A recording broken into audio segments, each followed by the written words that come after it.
friends. I know. Hi. Exciting, isn't it? We're here. I almost did this just to like mess with everyone. I didn't want to start with that. With the first episode of our Star Wars Edge of the Empire Desperate Gamble GM stream, our prep. Aabria and I are going to be sort of co-GMing this game. Let me be very, very clear. Oh. This is like 90% Elf, and I get to slide in and piggyback off of all of her hard work when I want to like sit in the DM chair and make her role play. Okay, I fixed the problem. Chat, I'm sorry, I was mono there for the intro, but we're good. You can hear me in both ears now, right? We're good. Cool. You were just Good. Whispering into one side of the mic. Yeah, it was just quietly in their ears. But yeah, so the plan is that we're gonna co-GM this, and like one of us will be playing, quote unquote, like sort of at any given time during the campaign, and one of us will be GMing. I'm gonna start, obviously, so I'm taking the like captain's chair, so to speak. Yeah. I also think that's the wrong. It's the wrong thing, but I don't care. Yeah, we're good at this. This is great. We are. So yeah, we're gonna work on this together. This is like literally we haven't written anything. There's nothing on paper. Yeah. There's not even anything like particularly in my brain other than like a couple of details that I think we've already agreed on. The other thing is I'm more than happy to get input from chat. If you're like big Star Wars and you want to like hype up with us, like I'm gonna be pulling stuff from chat and like talking with chat while we do this too. So like this isn't just like you watch me and Aabria talk to each other. Like we're gonna talk amongst each other. You know what I mean? This is a group project, and we're gonna be stealing your hard work and getting the grade for it. So if you do the work, I will steal the credit. Yeah. So. Good morning, Australia. Yeah, good morning. It was just, I'm so excited for this. Me too. I'm just like I'm kind of stammering into my microphone because I'm trying to figure out like where exactly I want to start. You know what I mean? That's fair. Because we have why don't we start with our personal like experiences with and familiarity with the IP. Yeah, that's a good idea, talking about our own experiences. So why don't you kick us off then? Yeah, mine will be shorter because also thank you, Bunny, for writing it because I didn't respond in time, and that's better than anything I would have written. So thank you for the cool bio. So yeah, I guess just weird introduction. Hi, I'm Aabria. In case you didn't know how to pronounce my name. So as far as Star Wars goes, I think just being a nerd and existing on the internet, like there's not a universe in which you can like pull a full Gangi from Arrested Development and be like, what's go see a Star Wars. Like I have seen all the movies. I haven't read any of the books.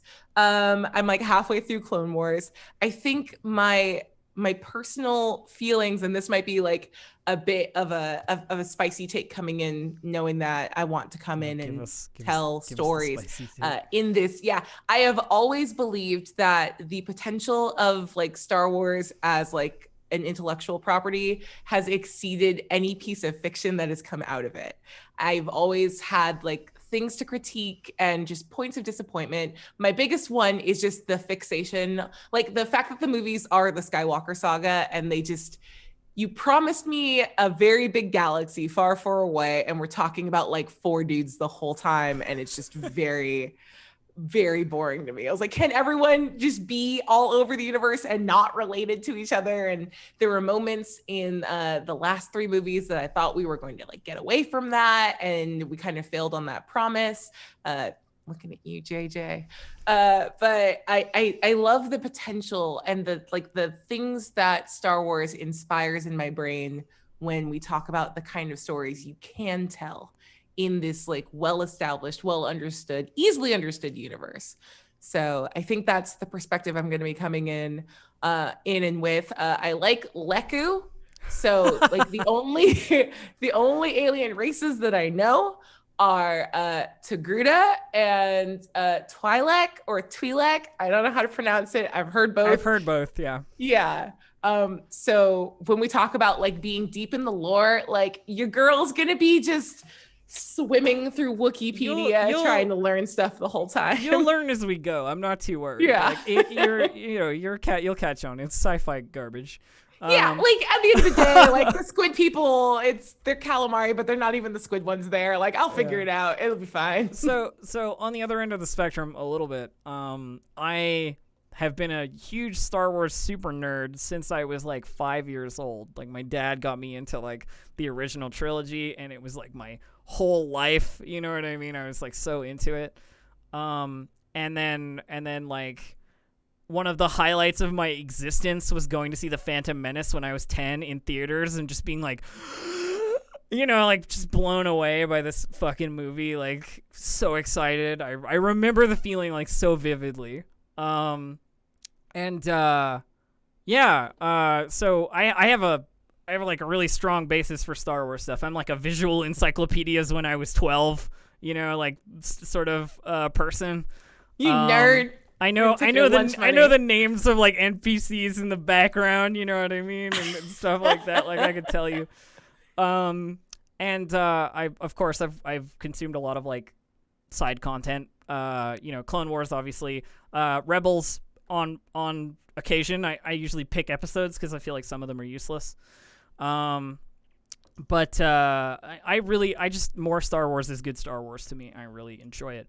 I also read tons of Legends books. Like, they're Legends now. They were canon back then, but I read tons of Legends books when I was younger. It was like, we want reading material? Well, I'll read Star Wars, so get me that.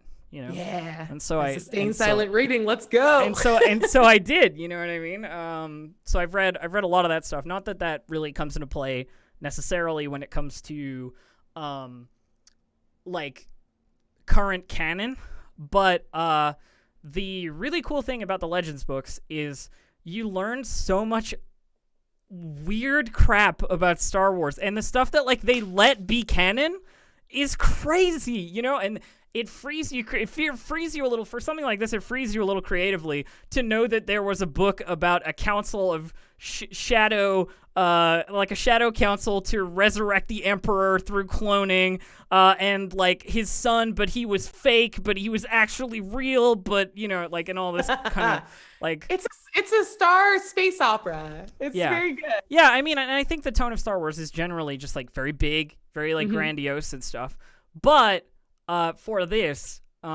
it's focused on, you know, the Han Solos of the galaxy. We're sort of bringing it down into like a smaller, grimier Star Wars place. Based on the rules. So I have 2 books that we can like draw stuff from. Heck yeah. Let me grab them here just so I can show them off. They're very heavy. I have 2 books that I ordered. We have the Edge of the Empire and Force and Destiny. I got Force and Destiny specifically because I know somebody is going to be on that Jedi shit, and I wanted to be ready. Yeah, exactly. You get your hand up. It's going to be me. I'm on, like, I played Imperial Assault, like 4 years ago, and of course I was the purple Twi'lek with that, like, her like special objective was to get a lightsaber, and I was like, oh no, this is my identity now. My hope, please let me be that. my hope is that we start like low force, and whoever wanted to do that, we can build that up over the series as like a thing. You know what I mean? Heck yeah. Because I think that's more interesting.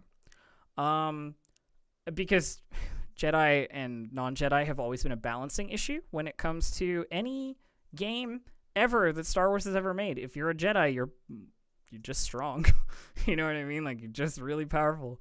I don't know if that's necessarily true for the Edge of the Empire stuff, because I haven't delved into the like minute mechanics yet, but yeah, it's kind of how it is. But like, this campaign will start in a sort of, you know, Lando Calrissian, Han Solo, Chewbacca, you know, like, wait, kind so of I can vibe. have a cape? Yeah, if you want a cape. All right. We can end the stream here. I heard I get the cape. We're good. I'm already imagining your character as this like Togruta scoundrel with like a cape, like vibrantly colored, and like you know, cards up their sleeve kind of person. I already imagine. Yes, a full nightmare. Yes, thank you. I already imagined them. Yeah, so that's kind of what Edge of the Empire plays to. It plays to this idea of like a simple man making your way in the universe, like kind of Star Wars. But the great thing about Star Wars and like themes of Star Wars in general and knowledge of the like content is that it is always a story of like the low reaching for high places. Yeah. It is always a story of the beginning is humble and the end is epic, and it kind of never doesn't do that. Even in stuff like The Mandalorian, you're rubbing shoulders with, actually I shouldn't say, just in case nobody has seen it yet. God. Can we start with okay, if you haven't seen any Star Wars stuff that you'd like to not be spoiled on, yeah, don't hang out here today, because I will be talking about Star Wars. Yeah. I'll give you another 10 seconds to leave. Okay, 1, 2, 3, 4, 5, 6, 7, 8, 9, 10. Okay, yeah. Like, and as I was saying, even in The Mandalorian, like at the end of season 2, you're rubbing elbows with Luke Skywalker. You know what I mean? Like, and that's kind of high profile. Though getting rid of the Skywalkers as like a focus is something that we're gonna do. Yeah. I don't plan to use any canon characters, and if I do, it will be with great delicacy. Perfect. And our plan is to set our scene in post-Endor, Star Wars. So post-Second Death Star. Nice. Like, the Empire is dead, or the Emperor is dead. Imperial Remnant scrambles to, like, maintain authority in the regions that they own. Like the New Republic is born. So after 6 and north of 7, is that the after 6 and before 7? Yeah. Okay. Cool. So cool, we're cool. like in the middle between the Death Star blowing up and the First Order becoming a thing. Perfect. Nice. Yeah. A power vacuum. I love it. Yeah, we're in a time when everybody is grabbing for their piece. You know what I mean? Yeah. And the reason I really, really, really like this time period is the Imperial Remnant is almost more interesting than the Empire, because they're willing to do crazier shit. Yeah. You know what I mean? Like they want to hold on to whatever they can get, and secret bases in the Outer Rim and whatever is like par for the course. Right. Ooh, can I tell you? Well, I know Elf, you already know the story, but like, I want to just pretend I haven't told you about my dream Star Wars. I'm pretending. Movie. Cool. So my dream Star Wars movie pitch, and George, I know you're watching and you don't own Star Wars anymore, but that's fine. You can just pass this on to Kathleen for me, because I don't see her at the weekly bridge game anymore. But my dream Star Wars game, if I could pitch one to Disney, would be like, in that power vacuum, probably after either like the Empire falls or after the First Order falls, and really leaning into the idea of like Star warlords and who like fills that space and doesn't try to necessarily like replicate what came before, but just grab as much as they can in the time after. I would want to do like an Ocean's 11, like cool little heist where they go back to the casino planet, whose name I don't remember, from the 8th movie. Sorry, I have to talk about them in numbers. Like, this is my level of Star Wars. Like, tell me the number of the movie we're talking about. I know it's The Last Jedi, and there's a guy named DJ there. Yeah, but the casino planet, and they're gonna go do like a cool, sexy heist, and then during the like course of the film, like this group that is so like force sensitive and like attenuated to like getting this very specific thing done of ripping off a bunch of bad people on a casino planet.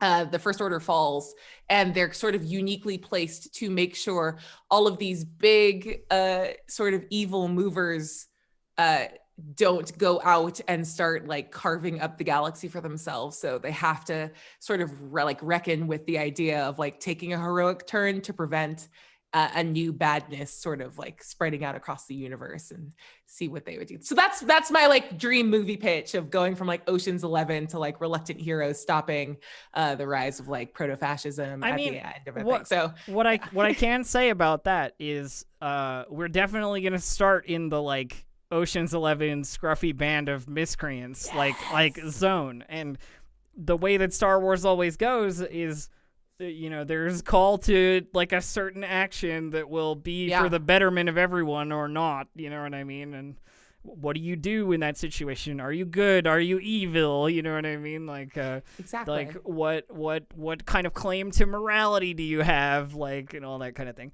And I think that's my favorite. Sorry, I'm going to jump in and just agree with you and say, I think that's one of the things, because I know there's some people in chat who are like, oh, don't like dump on the movies too much. Like, this, like, Star Wars is where I learned of that sort of like story concept of like a scruffy little like anti-hero who in a moment when pressed like makes the heroic choice because like at their core like they know that there's no one else but them that can do it. So like I love leaning back into that, and the fact that like I use that in all of the fiction that I like have now in the stories I curate as a game runner and a dungeon master now. Like it feels so good to go back to like the original well of like, yeah, a bunch of little scruffy nobodies in some backwater corner of the galaxy who like face a call to action that's so much bigger than they could anticipate and then like rise to the challenge. Like that's the storytelling in Star Wars that like will keep me coming back to every movie, because like that's just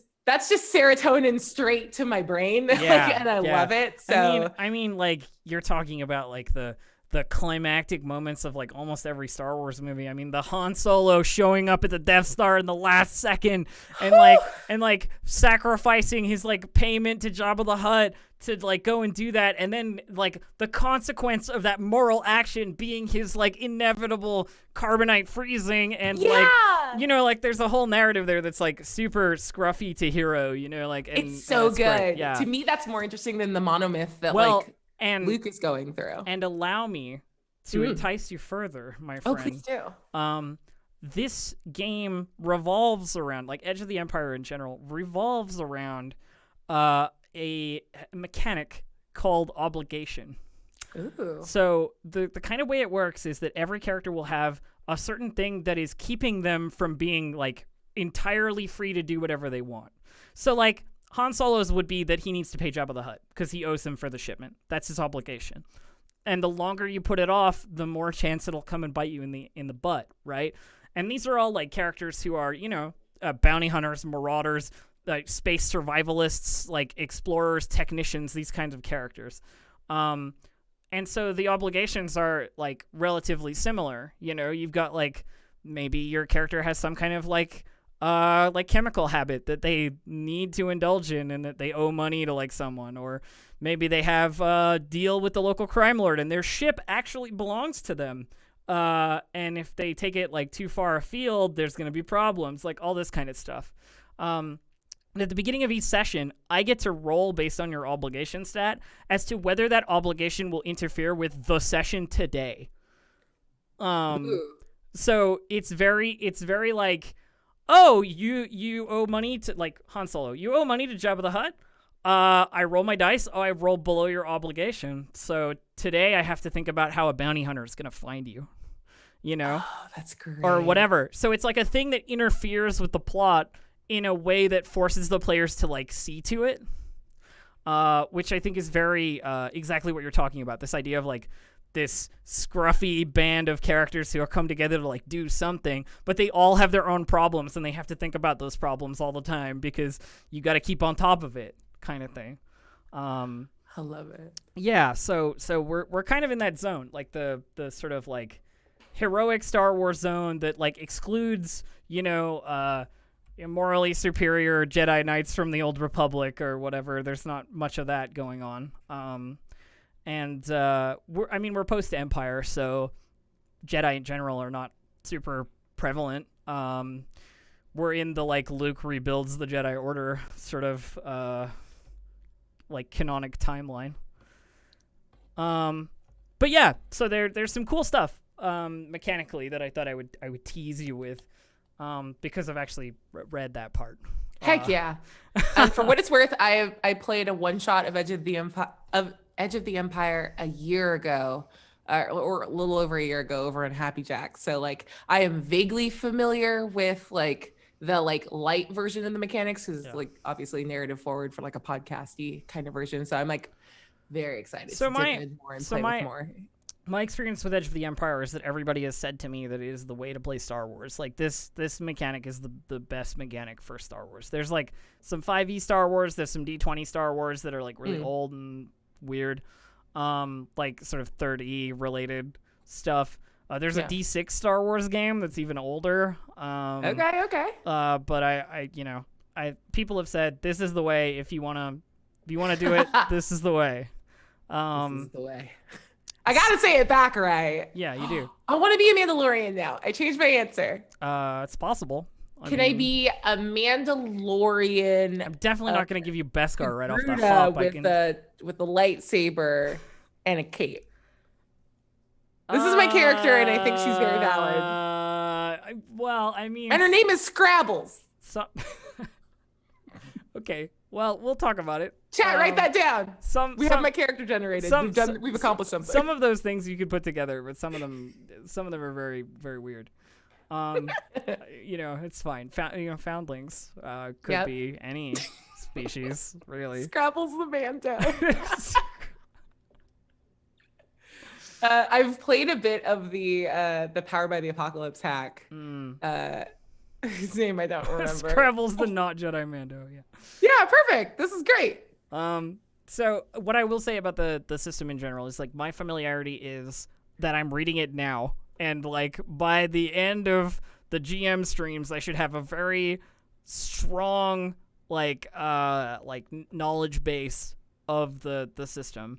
I am not in any way, shape, or form some like inherent expert who knows every rule by heart. So that, I'm just gonna GM.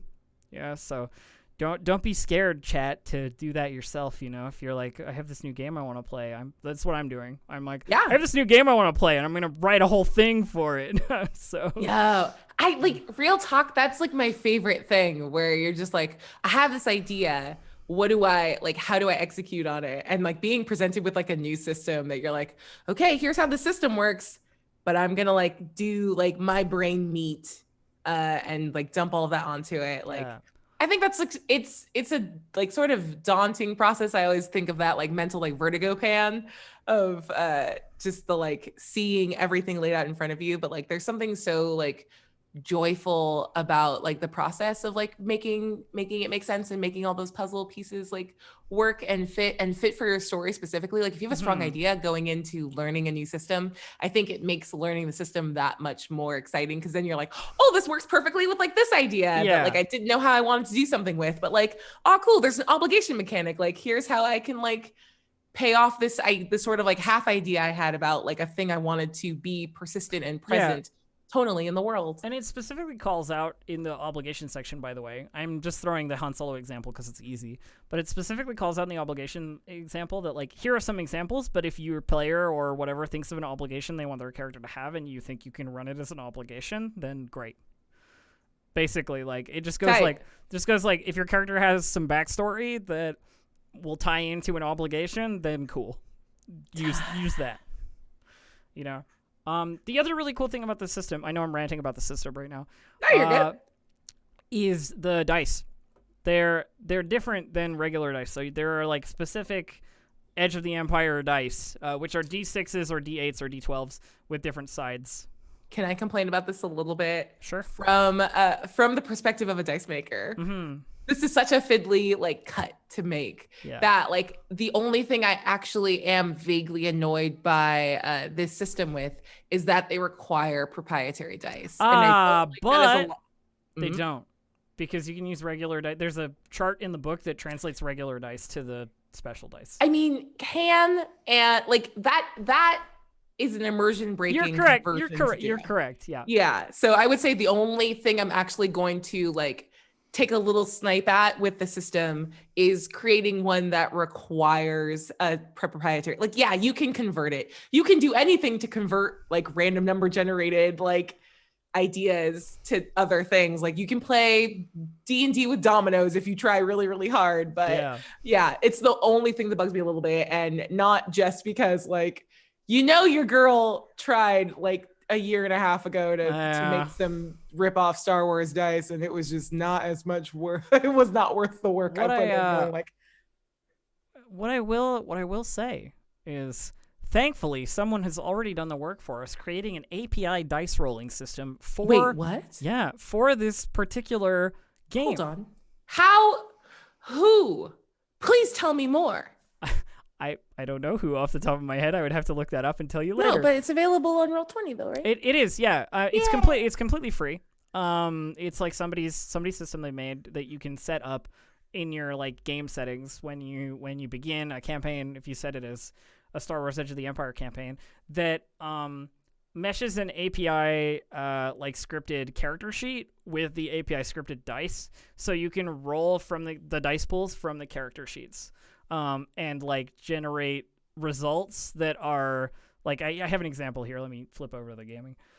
I have an example here. Yeah, Dirk Star Smasher from my trailer rolled some dice, and you can see like you've got like sort of what it comes out as. Like that top one is 3 successes because there's 1 setback failure and 4 successes, and then the bottom one here is like 4 triumphs, or not triumphs, advantages, because there's 1 setback threat and the failure counters the 1 success in there. Yeah. Yeah. So It's actually not that. I definitely remember being like a little psyched out going into a one shot specifically, trying to be like, okay, how you gotta like learn the system. Yeah. It's not that arcane. I think it looks a little worse than it actually feels when you are just like in the flow of like roll and adjudicate. And all of that to say is very cool. Like there is something so awesome about like not just Roll20 being a place where you can like digitally play games, but like the kind of games that you open up when you don't have to worry about the acquisition and storage of like proprietary dice. Like it is huge that I can go and play a bunch of different systems and not need to have like the physical paraphernalia required to like play them. It is very helpful. Yeah. I have so many dice and I don't want more. What I will say as well though, like based on what I was talking about with the dice, is that the way that stuff resolves is very like dynamically like tight. Like successes are successes. Like if you get 1 versus setbacks, then you succeed, and like that's just how it is, or not.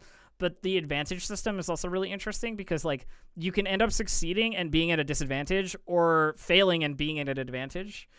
So you can use like advantage dice to like activate the special setting on your gun, or to get a better position of cover, or to you don't get what you want from the guy, but you sweet talk him into like coming back later, or something. Like there's a lot of stuff you can do that's like you don't succeed, but you don't get what you want. You don't succeed, but you get to do something that like moves narrative forward. Obviously there's like fail states where you fail and then you just lose.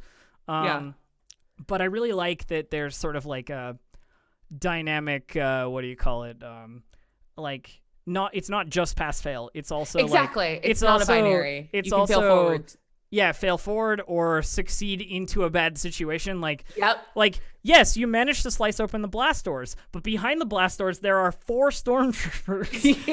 And like, these ones know how to aim, I guess. Yeah, probably that kind of stuff. And there's and there's also triumph and despair, which are like the pinnacle and nadir of the dice pool. Basically, where it's similarly, interesting. Yeah. But the other thing that's great is it focuses as much on its talking, its repairing, its other skill systems than just its combat. Obviously, combat is like a major thing because it's a major thing in like a bunch of TTRPGs, and shooting stuff in Star Wars or lightsabering it is like a big part of it. But it doesn't neglect its talking or its repairing or its whatever like narrative device you want to use to like get through a situation to the background, the way that D&D does necessarily. So there's a lot more space for things to be non-violent if you want them to. If you have a good talker and like you can, I was just coming to give you the money, like you can tell them that I'll be there in like like this afternoon. I'm just getting it from the bank. I just loaned some to a friend and he's just getting it back for me, like these kinds of things. And like kind of get it doing. And how many times is a broken hyperdrive a narrative device in Star Wars? The answer is a lot. All the time, I think. The answer is a lot. And so your mechanic, your person who deals with that stuff has like impact, like based on that and stuff like that. There's a lot of cool stuff that the setting cares about and that the system cares about. in return. Yeah. It also feels good because it feels like the system reflects the way like the different kinds of fights you can happen. I feel like every D&D encounter is like the big, like they always feel like a big set piece. Yeah. And like half of the violence in Star Wars is like a little scrap that like gets handled. I feel like the system actually does a really good job of like it's the old Han shot first kind of vibe rather Yeah. than like a pitched battle. Yeah. Exactly. Everyone's just like, huh? All right. And like moves on with their day. Like, yeah. Shout out to this system being very good for reinforcing like the tone and priorities of the movies. So bringing it back like away from the mechanics and like talking about Star Wars in general, what I'm interested in for our campaign is where do we want to place it to start? Because there's always like spaceships, obviously, so you can go wherever you want. But spaceships cost a lot of money. They're difficult to maintain. You know, fuel is an issue. Like there's a lot of like stuff that makes straight up spaceshipping it around prohibitive unless you have someone who like specifically gets one as like a boon necessarily. And like the group does get one sort of by default. But then there's a lot of like, well, who actually owns it and what is the situation kind of thing. But is there a closet for all of my capes? Yeah. I will have a Lando Calrissian cape closet or I will burn this entire game to the ground. Yeah. So like the question that I've been asking myself for the last couple of days is, do we steal a planet that exists in Star Wars that has very little written about it and then make that our starting area? Or do we just like make something up whole cloth and just like stick it in there, you know? Because there's a lot of examples of a place having literally zero history and then it being really important because some series decided that was where they were gonna chill. Yeah. Well, let's do that then. Like Lothal, for example, is like one of those planets that I never heard of before Rebels, and now it's all Rebels, you know? So I think it would be cool to feel like we are kind of like in the footsteps of the like Star Wars cinematic universe by like taking something that does exist and like shining the lens of our game and our fiction on it. Yeah. My trepidation is obviously that Star Wars is like a behemoth of a thing. And even as an expert, I don't know everything because that would be insane. You could write college courses on the amount of Star Wars stuff that you could learn. But there are many planets whose Wikipedia entry is just, it's a planet. Yeah. You know what I mean? And then if we steal that and then go like, yeah, but it's a planet with like X or Y or this or that, or these people run it or like whatever, we could like sort of build something up from nothing. And then, yeah, the other option is just invent a planet name and be equally as important as it's a planet and then, you know, build That's up true. from there. The benefit risk reward on that is if we make something up, we can put it wherever we want for like proximity to other stuff. Whereas if we take something that exists, there is a map of the entire galaxy that exists. And but there'll be a section that's missing. It's going to be there somewhere, yeah. God, pieces missing. I mean, you're talking about the unknown regions, and we're not hanging out there. We're hanging out in the Outer Rim. Why? I want to go into the unknown. The Chiss will get mad at you. But yeah, I think your hesitation is a very fair point. So I my mind has changed. Let's create something whole cloth. Yeah, and that also gives us the opportunity to name it, because some of the names in Star Wars planets are really stupid. Not just the planet. Yeah, Calamari Flan makes me scream every time I hear it. I spent the like hour before this stream looking to see if I could find a planet where I'd be like, this is my example of a good planet we could use. But there are so many, and so many of them have no information, and they're named stuff like Arduine or like Chalhutta or Chad or y'all El Rude. You cannot convince me that Star Wars as a property isn't just one DM panicking the whole time. Chad. Oh, The planet's called Chad. You're from Chad. You're asking about stuff.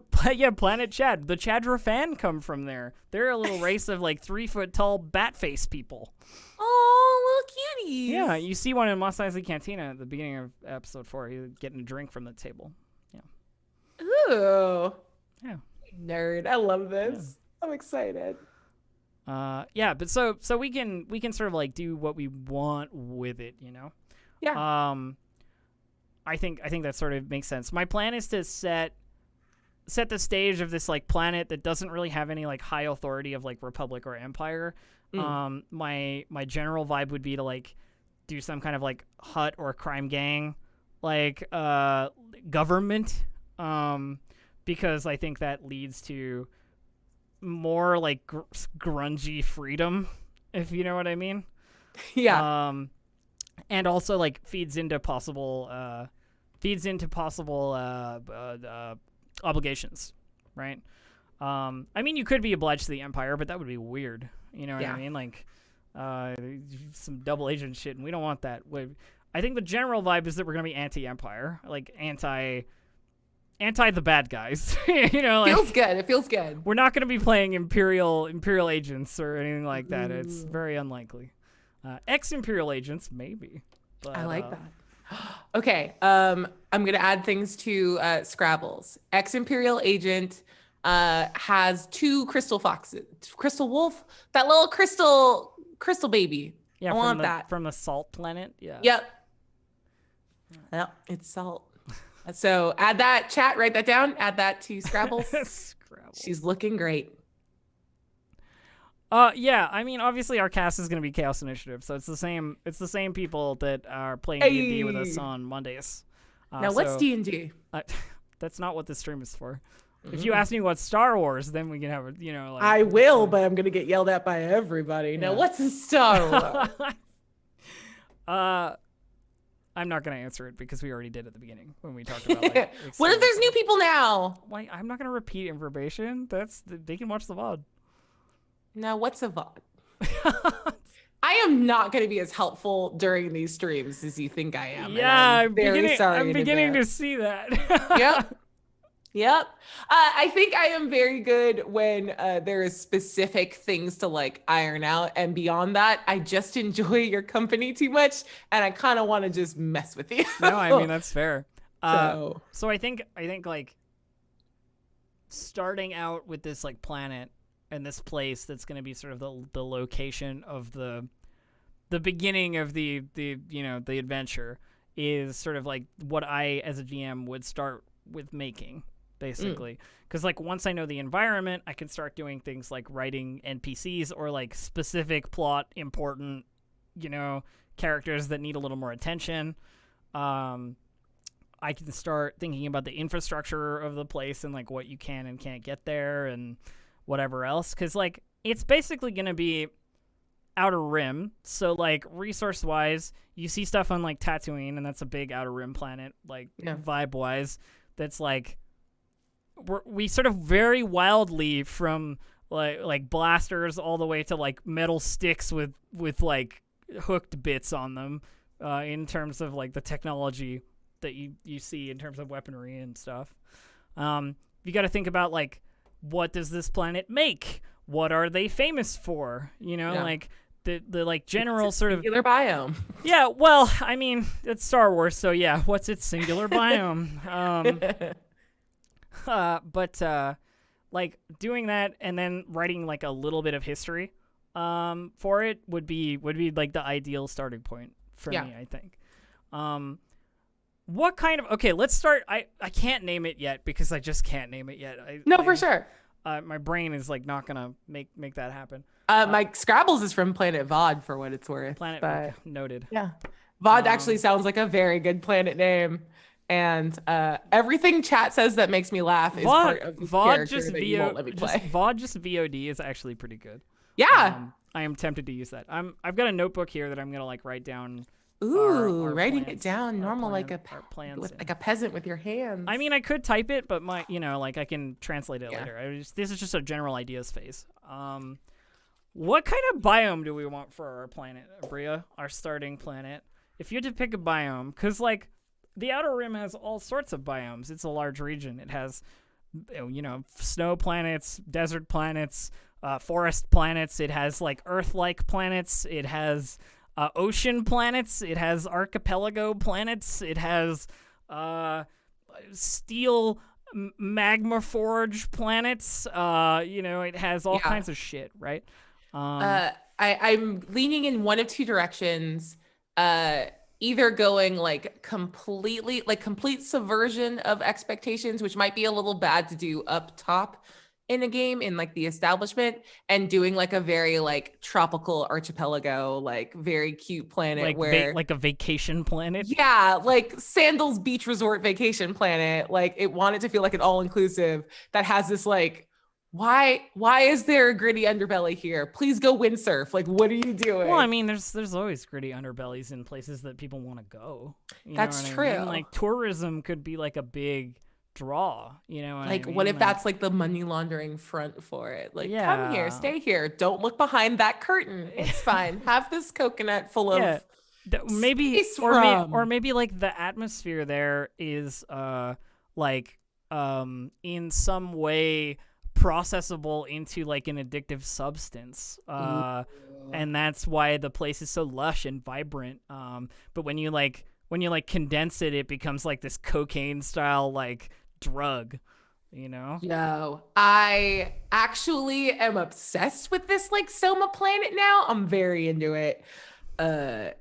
Crap. I don't want to say the other one. No, tell me the other one. We're just pitching. This is cool. This is brainstorm territory. Other idea. I like cold. I want cold planet, but not like snow cold. Like, what if it was just super like foggy? Okay, whatever. Obviously, I'm thinking a lot about Rime of the Frost Maiden and like the way that feels, but what if you had that same sort of evocative like I like the idea of sort of a damp, cold swamp. Yeah, like the only thing I can imagine, the things I hate most in the world, like weather-wise, are being cold and wet simultaneously. No, I agree. Entirely agree. Yeah. The planet of just damp, foggy, like misty, rainy. Everyone's always a little uncomfortable. So either the most comfortable or the least comfortable. My sort of immediate thought when I think like planet of sort of like gangster led kind of deal, and what my plan is to make this like, if we're gonna write our own, what I'm gonna do is I'm gonna write a gang as well, so that we can have like, they're not the Huts or whatever, maybe they're part of like a larger cartel, but like this specific planet has this specific gang. My immediate thought is stuff like, I think of like Mustafar from Revenge of the Sith, like lava and like molten environment, and like forging things or like building stuff to like ship out, like some kind of resource that is like a metal you can only get here, or like some kind of electronics that can only be made with X or Y, from this place. That's kind of something I think about, as well as just like doing like Endor but populated. Yeah. You know what I mean? Like, you just take like giant redwoods and put them everywhere. And then, but like, then like cantinas and, spaceports and like all that kind of stuff as well. Like the moon of Endor, but populated. Is the other on the other end. I like that. I mean, I just love environments so much. And this is why I want to start here, right? Because it's like a good like, because this will inform like, what do the outfits look like? What's the equipment you need to live here? Like what, all that kind of stuff. And then you got to start somewhere. So this is where I like to start. Not gonna do. There's got to be one chaparral. No, we have to have one chaparral planet because per Hollywood rules, everything is just a little bit this like the Southern California countryside. Oh no, it's either that or Vegas desert. 100%. Oh my god. Yeah. Oh, what a nightmare. There's like the Star Wars rock that everyone has, like every nerd in like LA has to go and make a pilgrimage to. Like, here's where they filmed everything. Yeah. It's one rock. It's right next to the freeway, and there's like 3 people over there. You're good. Just don't get them in the shot. Okay. Here's my second idea. A merging of ideas. What if we do the foggy, like damp planet, but we also do the atmospheric processing idea. Tell me more. Well, because then it's less like our party arrives in their swimming trunks and, you know, whatever. What if we start with the beach episode? Yeah, so like I'm not sure that that's the vibe I want to go for exactly. Yeah, 100%. To like start off, I'm more than happy to have tropical environments, obviously, but I'm not sure it's where I want to start. So if we do like a jungle, like a very damp, misty, foggy environment, like lots of like vision obscure kind of like stuff, and like the indoor environments are like rather sealed from like the outside, because there's like that I love. You need a lot of like spaceship style environmental like separation. Yep. The other great thing about jungles is that I can write some crazy Star Wars animals, because Star Wars wildlife is always fucking rad as hell. Fact. But then we do that same thing where it's like their criminal export is that like the fog that is like the mist in the atmosphere is actually like vented from geysers or something. It's not like water necessarily. It's like from below the surface, and can be like mined with like the appropriate droids to like pull it out of the air and like condense it into like a shippable form of some kind of like horrible spice, as they'd call it in Star Wars. I love that idea, because I always like it. Also makes sense to say that like this planet, like the climate wise, like sucks. Why would people be here? Because it is actually inherently deeply valuable. It's like it is dangerous. It is difficult to live in, but you can make a ton of credits, right? Yep. Like if you run this. Like, maybe the gang's first mission is, like, they get a job that's, like, you're going to run this shipment to, like, X or Y place, and, like, you get 10% of the cut.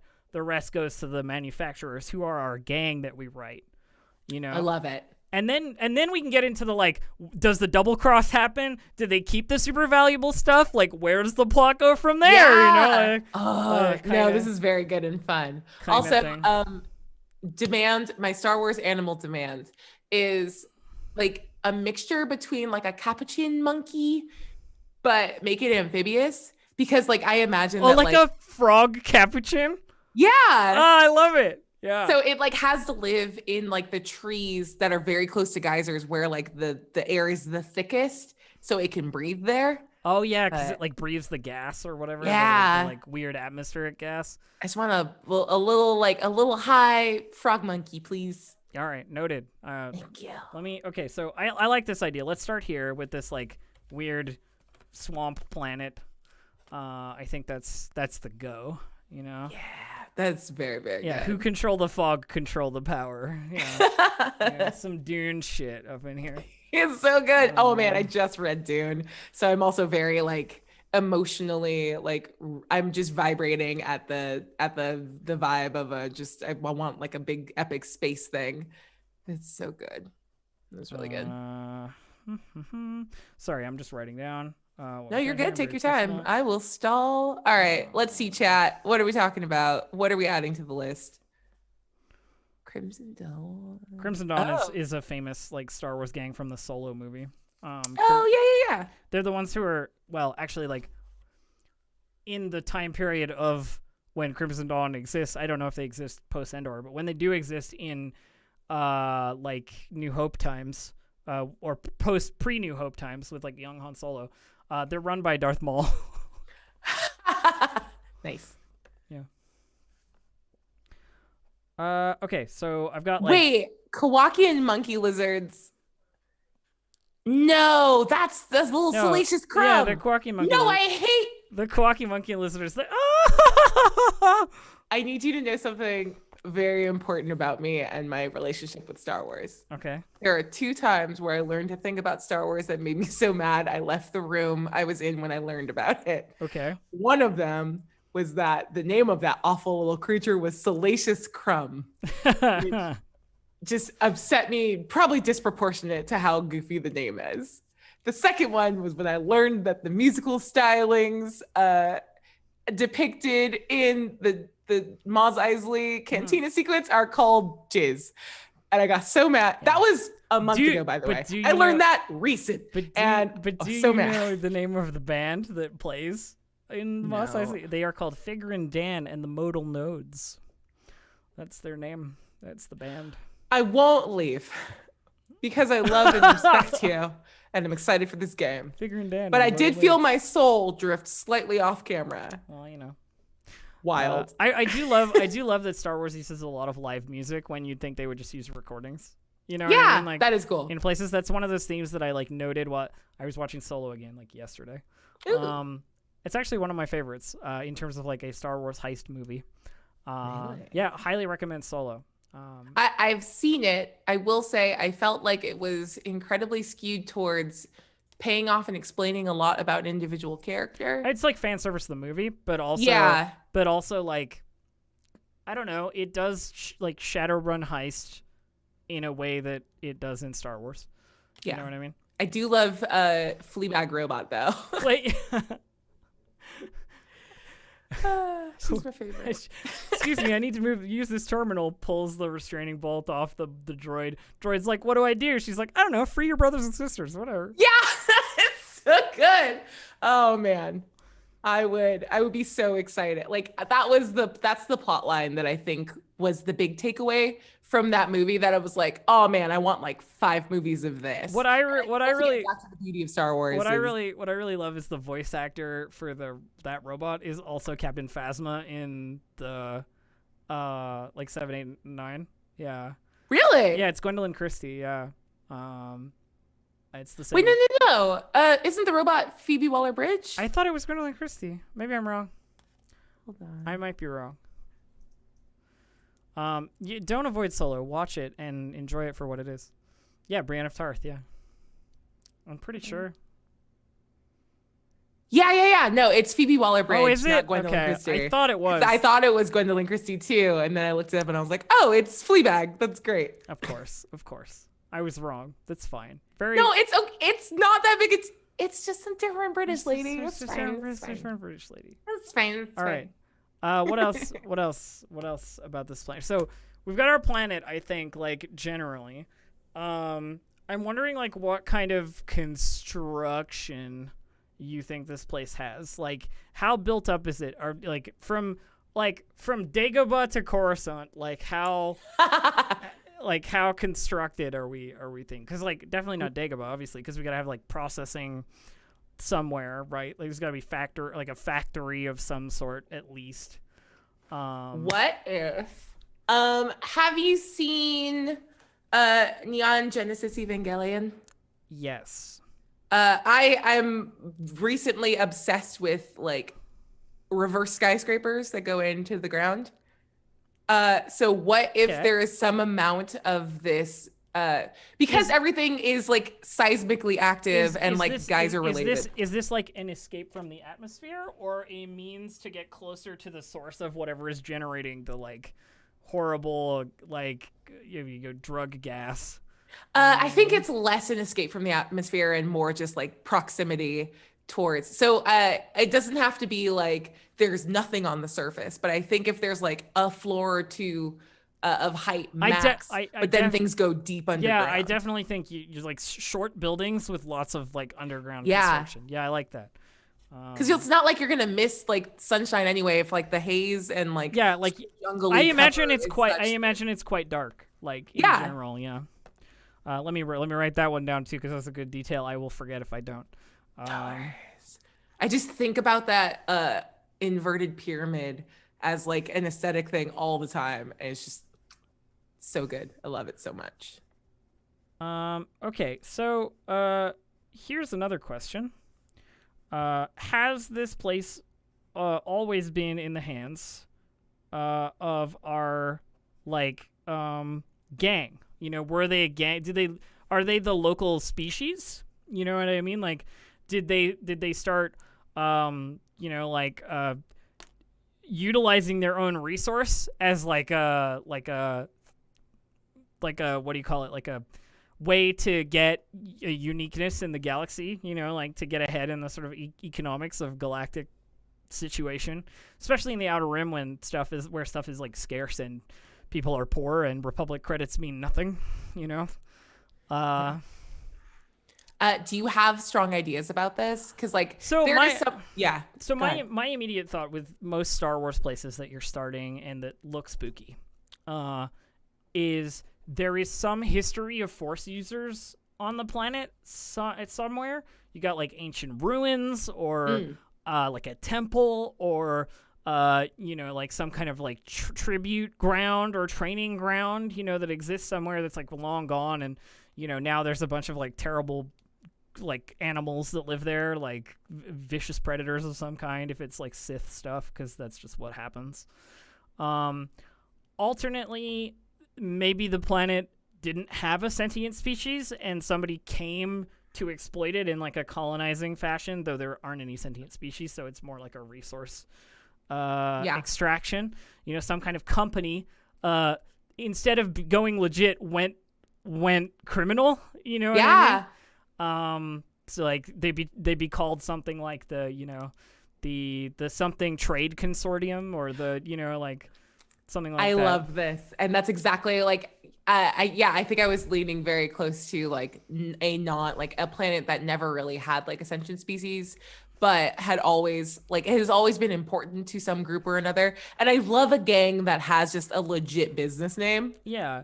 So you can play with all the fun they're of like they're capitalism. Like, they're like Bartholomew and Son or whatever. Like, like kind of stuff. So when you say with an importance of one kind or another, and again, I'm just like talking at you to like for sure. ask questions that I can then answer with you, sort of thing. Of course.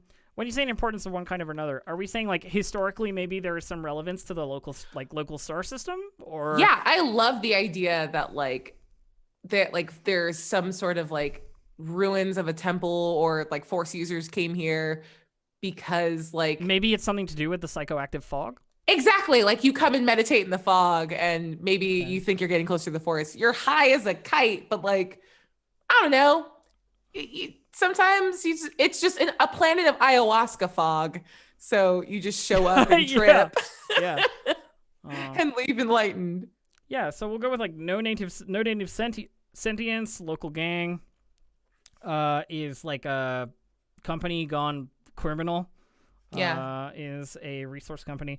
Maybe they originally came here for like the trees, you know what I mean, to like cut the lumber, and then they were like, holy shit, this psychoactive fog. There's like a weird thing where like anyone that came in and did like a whatever tour, like oil rigs, like you come and do your like 2 or 3 month stint logging here, but then you go through like extreme withdrawal after you leave. So like it's just this very strange planet that is full of resources, but like at what cost? And then like the loggers eventually went like, what's more valuable than this admittedly very good, probably like luxury timber. Is just if we can make concentrate the fog down and then sell that as a drug. So I like this idea. So they went from like struggling legal company to incredibly like flourishing criminal syndicate, basically. 100%.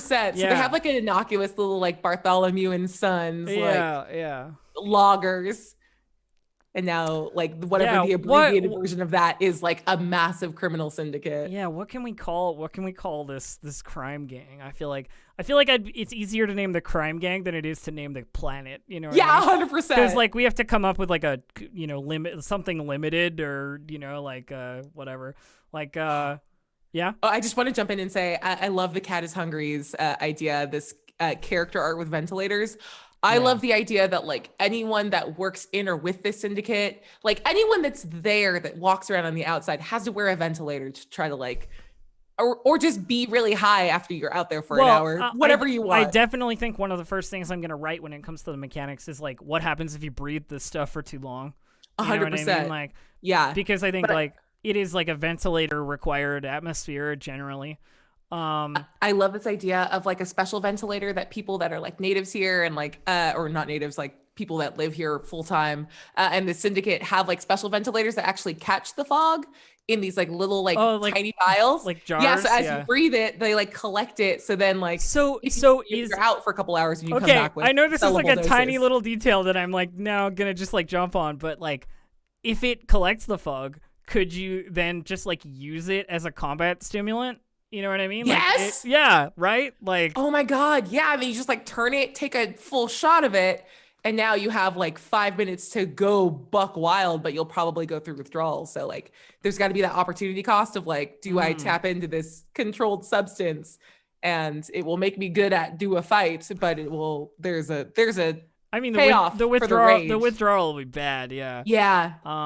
But yeah, I think that's interesting because that's what you would sell it for, right? And like obviously other criminal gangs are going to buy this stuff because they want, hyper stimulants, right? 100%. Yeah. Which space haulers, space truckers love like tiny doses of it. Which is how this logging company has become like a notable force in the locale, So that's interesting. I like that. Can factor that into obligation mechanics. Yeah. As seen on TV, Jedi juice. I'm trying to think of a company name for this criminal syndicate. The one I'm sitting with right now, it's not great. It can be beaten. Tell me. Was because I like this like Bartholomew and Company, like Bartholomew and Company Logger Consortium that gets just shortened to like Bartlog. So yeah, so they just have this really weird name, and the history of it is really weird too. But they are actually like super feared in their space. Like there's a reason that this is a very powerful, very valuable drug, but no one comes in like onto this planet to try to take it. Cause like this group is now so like inexorably tied to and like fortified by the environment. Like they are super adapted to protecting their claim. Yeah, I like it. Bartlog, I don't know if is like it's a dumb name. It's not great. It's not great, but I like your idea. And Chad is saying things like, are some species immune? Well, Chad, some species breathe different kinds of atmosphere. Like the Gand, for example, oxygen is poisonous, so they always have a ventilator. You know what I mean? They breathe like ammonia or some shit. It's crazy. So I think the native wildlife is obviously going to be immune because they live here. You know what I mean? Like the local whatever passes for wolves and panthers and whatever the hell lives out in the jungle, you know what I mean, are immune. And there's probably some natural way to garner immunity. We're talking about like, the equivalent of like licking a toad or something, Yeah. Be immune in that sort of sense. But that's all tiny details, What you just said was actually a really cool idea. Like, what if there's a species that like secretes something akin to whatever is on the inside? Like, if their spit is immune because they're immune, like an antidote or like a thing you would take to come down, sort of. Yeah, thing? either one. Yeah. So like, there's an option in the world that like, if you have to go on an adventure party through these woods, if you can find the little yellow frog and lick that bad boy, you can buy yourself another hour. Yeah. But now half of your attention has to be spent like scanning for lickable frogs. Which I just think is a really stupid aside to like a very cool thing. Like running through the woods, you have to catch them. Oh, there's a lickable frog. What do you do?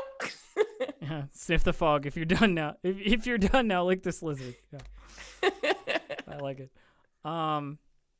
I definitely think the flora and fauna is going to be interesting, and I think the lumber in general will be interesting because we're talking about an atmosphere that needs to be processed in the way that like atmospheres process. Yeah. So like the trees are going to be weird and like tough, or weird and like gnarly. Like you're going to have some like cool sort of arboreal species. 100%. Ooh, can we have like a little shout out? Because our group came together playing D&D, I would love like a little shout out to a very specific WotC monster, a displacer beast that isn't actually a displacer beast. You're just high, so it always like seems like it's shifting. So it's just a fast moving tentacle cat. Actually. Exactly. It's like if you're at a rave and you're the one person like tripping out a person that's high, like the displacer beast is just the one sober person. Like Wolf Brother makes an interesting assertion. What if the trees are actually just really big mushrooms? Like it's just like Ooh. a really, maybe they don't look like really big mushrooms, but it's like very much a fungal thing rather Love it. than a tree thing. I like that too. Yeah. I'm gonna add that. I'm gonna put that in there. Just I love that a because it's like you bunch. came here to get the lumber, and the lumber is like interesting because it's like mushroom lumber. Yeah. And Oh, that's so good. I'm just gonna Please write shadow. like I'm gonna look up this SBC Packers. I will. I will look it up. I'm just gonna write trees or fungi of some sort in my notes here. Yeah. I wrote down big old mushy for what it's worth. Big old Worth. mushy. Yeah. I write terrible notes to myself and rely on coming back to the VOD when I'm not well, giggling. and the great thing is like, yeah, if I forget anything or I don't note anything down, this is all recorded, so it's like, yeah. fine. It's okay. Chat's taking notes for us, right, chat? Yeah, chat knows. Chat. So things we need to do, chat, and you can help us with this because names are easily farmed out to chat. Things we need to do: name the crime syndicate, who were a legitimate company. You have to beat Bartlog, which is honestly such a low bar. I have utter faith in you. I'm sure you guys can beat Bartlog, and we have to name the planet. Yeah. By the end of today's stream, we need a name for this place. I hate that you won't accept VOD as a name from a planet. VOD is great. I like VOD, but I want to see if chat comes up with anything cooler. Because VOD is like the default name right now. I really like VOD. So we need to figure out the name of our criminal syndicate. It's gonna be something like United Loggers, or something, or like For me, I think they're like the value here. Like Bartlog is a very stupid name, but I want something that like seems innocuous but is like actually terrifying. Yeah. With like a personable name to it, sort of exactly like a sort of homey and friendly and like it's not like Beasel's Logging Emporium or Zardok's like Zardock and Co. or something. Exactly. Like that. Yeah. I am mapping this very hard on like the East India Trade Company. Yes. Which is like a very normal name. But when you like read about the way in which they conducted business, you're like, that's a gang. That's just a gang. A gang, yeah. Yeah. So that is what I'm thinking about personally. Chat, do your job. Bobinson's Logging. Boblog. So some planet names we've got. Hold on. Some planet names we've got. Enox, Aratanus, VOD spelt differently, which I like. VOHD. VOHD is like. VOHD is that's it. That's it. It's got to be VOD. Yeah, VOHD. Yeah. Or VOD. VOD. VOD. Okay, I'm sorry, but please explain to me how Boblog isn't a good name, because now that's funny. Boblog! Because it sounds like poop. Yeah, you're not wrong. I'm not into it. The United Timber Consortium is pretty good. Mums. Utico, and it gets shorted to Utico, which is just sort of a nebulous word. Yeah, I like that. United Timber Consortium will be the name of the gang, and it gets shortened to Utico. Sweet. Yeah, I like that. Done. All right. We did it. We have a planet. We have a crime syndicate. Oh my God. Here's my next question for you about our dear crime syndicate. Are they majority human? Ooh. And what kind of business dealings did they have before the fall of the empire? Were they like imperially supported logging company? Like they send stuff to like imperial bases, or were they like outer rim focused? Like there's a lot of cool stuff. How do we feel? You want lots of humans to shoot, TBH, Mirror says. Yeah, I mean, they're not wrong. Let's have lots of humans. What if that like mushroom timber is highly valued, like teak or ebony? Yeah, it's like rare. Steroids. It's like the kind of thing you make your fancy desk out of to impress your imperial cohort or whatever. Exactly. So what if that is their in exchange for access and gifts of this like timber and all of this like cool artisanal use of mushroom timber, they're paying off in like any sort of imperial forces in the area to just say like, yeah, that's just a place where the timber comes from. Nothing to see here. By the way, have you seen my new desk? Yeah. It's mushroom wood. Yeah. And then when the empire fell, there's not a lot of demand for for fancy wood Yeah. out there. So then, But that was never the that main was never the thing. main Yeah. export, right? Yeah. So I feel like they were sort of like in this weird, terrible, but interesting way. Yeah, Like, like they withstood the fall of the empire relatively unscathed. but I think here's the thing, right? Like their major business before having to deal with the other syndicates was selling this combat drug to like Imperial Stormtrooper regiments. You know what I mean? Like Yes. for like the elite Stormtrooper deployments. 100%. And that gives me an in to make the Empire interested in this planet as like a concern of theirs. You know, like having Imperial officers show up from the Remnant would not be untoward. You know what I mean? Okay, I Because, love like, that. Yeah. they want the stims for their stormtroopers to like take over X city somewhere, you know, or whatever, that kind of stuff. Can we have a high level like mook big bad that we call colloquially stim troopers?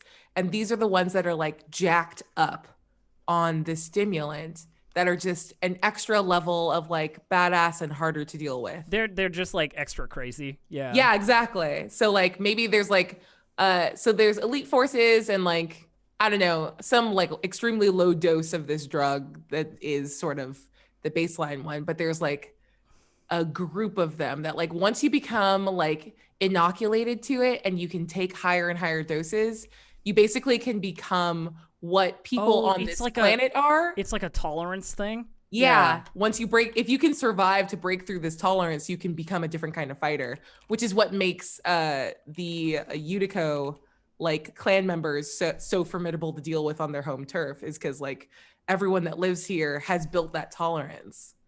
So they are just kind of buck wild fighters. Yeah. So they've got, maybe there's a temper element to it or something like that, or like a, you know, like some kind of like, there's got to be like some kind of detriment, you know what I mean, to like being hopped up all the time. Yeah, I mean, I love like the very easy one is the like once you can never not. Yeah, it's like now you have to take it forever sort of thing. Yeah. We could come up with something cooler than that too. But... So here's something I'm interested in as like another proper noun for chat to like chew on. Is does this spice have a specific name? Does this fog concentrated like stuff have a like proper noun?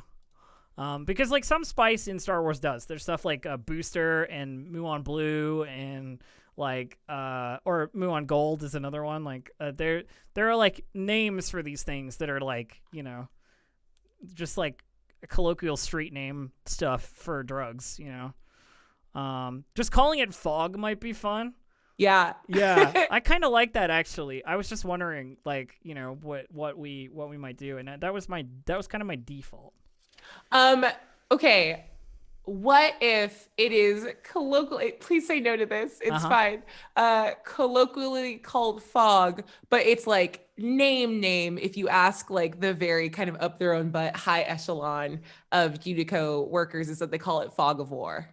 Yeah, I like that. I actually like that. It's called Fog because Fog of War is the stupid name. But yeah, like, who would actually say that out loud? Because they named it Fog of War, and then everybody just called it Fog. Yeah.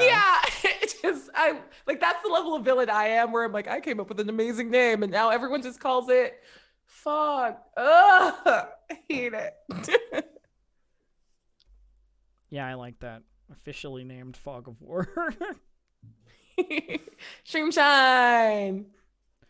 Yeah, I was wondering, detriment-wise, maybe it is something to do with like a mushroomoid problem, you know, like not a cordyceps, but like something in your system, like fungalizes over time.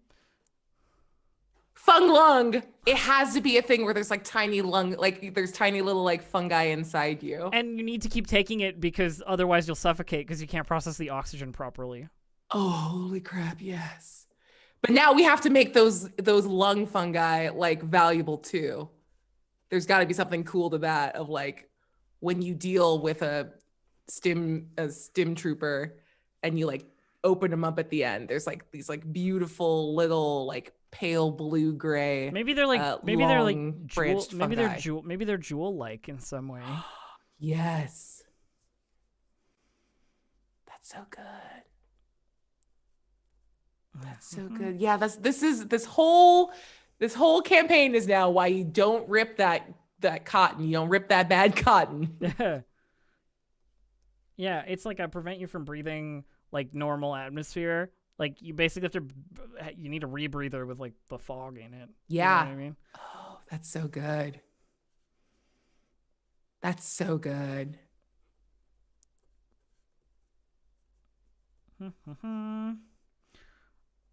And this is why having people to speak with and bounce ideas off of is the best shit ever when you're a GM, because that wasn't my idea. That was chat's idea, and I just stole it.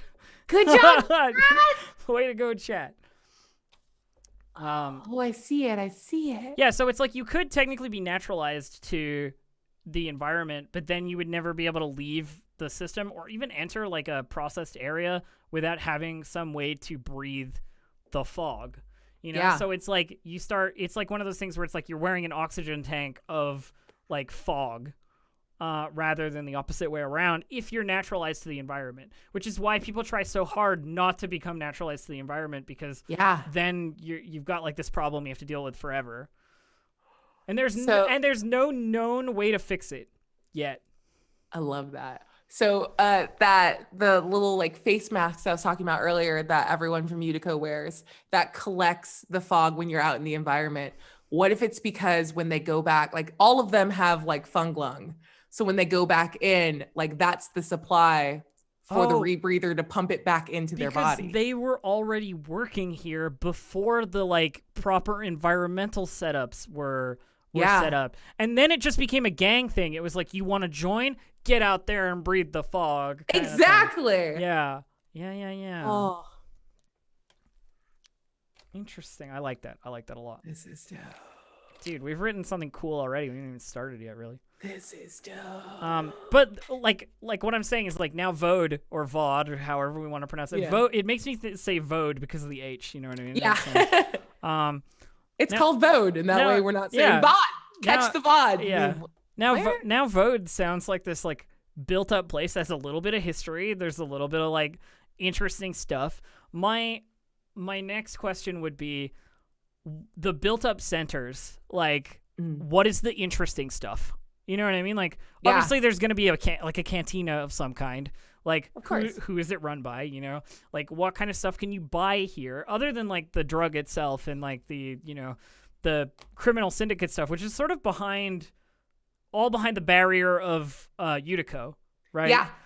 Like what other stuff is available here? You know, like who goes here that doesn't buy fog? You know, like the people who want to go out and check out the historical significance of the force use of whatever. You know what I mean? Like, is there some kind of like historical society or like some Jedi fanboy who like, you know, runs a like a store that's full of like useless crap. What do we think about? I love that. Exotic animal trade is a good one from chat that Butt Prince said. Like 100%. Stuff like the amphibious frogs, like the frog monkeys. Yeah. So what if the majority of like the civilization is like company towns? Like Utico runs them under the guise of like mining for this like good mushroom timber and like that. And that's enough of a front. And there is logging that happens. That's not entirely that does done. happen. The front is there. Yeah. Exactly, but it doesn't explain like how wealthy Utico is, like for real.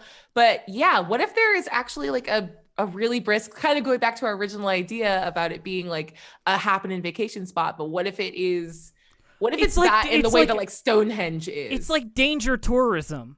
Exactly. Right? So like you go to this place and you know that like if your ventilator breaks down, you might catch funglung or like get really high. And if you're an academic that cares enough, you can see these ancient like force user related ruins. I'm loath to say Jedi because maybe it's dark side stuff. I'll do is I'll put like force culture related ruins somewhere deep in like the wilderness that have become sort of commercialized by the local populace. Yeah. You know?